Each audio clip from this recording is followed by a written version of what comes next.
हैं और रुक करते हैं हमारे अगले सेगमेंट का 9 के नवरत्न शेयर्स।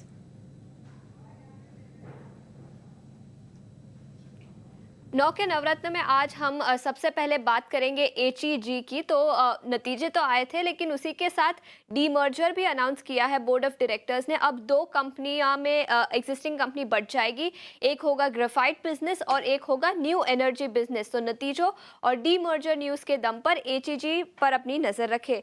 इसके अलावा सन फार्मा के नतीजे तो कल मार्केट आवर्स में आए थे, लेकिन कुछ ब्रोकरेज रिपोर्ट्स आई है।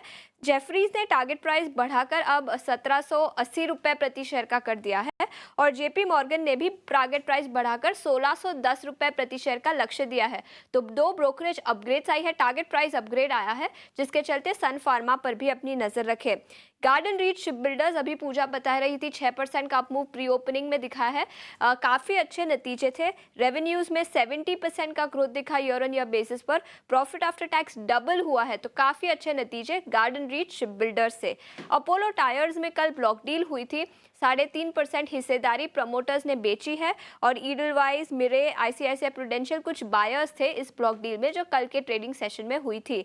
इसके अलावा सिप्ला और लुपिन फार्मा सेक्टर से दो कंपनीज पर फोकस करते हैं।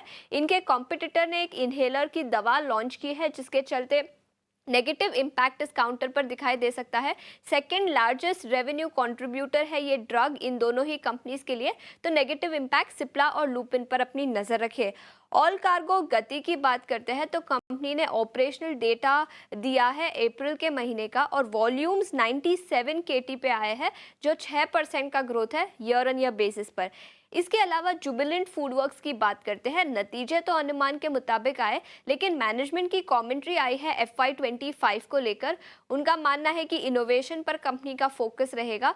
कंपनी मार्जिन्स 21% के मार्जिन्स कंपनी रिपोर्ट कर सकती है FY25 में और वैल्यू और प्रीमियम प्रोडक्ट्स पर कंपनी फोकस करेगी।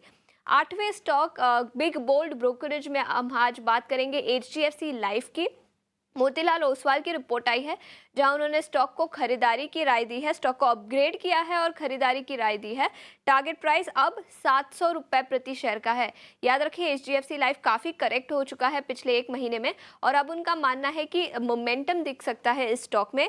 इंडस्ट्री पीयर्स 12 से 15% का ग्रोथ रिपोर्ट करेंगे, लेकिन HDFC लाइफ उससे ज्यादा ग्रोथ रिपोर्ट करेगा।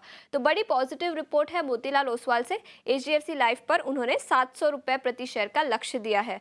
और लास्ट में पेटीएम की बात करते हैं। कल सुबह नतीजे आए थे, लेकिन बर्नस्टीन से एक बड़ी पॉजिटिव रिपोर्ट आई है। उनका मानना है कि अब फर्स्ट क्वार्टर FY25 में थोड़ा सा स्लो डाउन दिख सकता है, लेकिन उसके बाद पेटीएम में ग्रोथ दिखाई दे सकता है।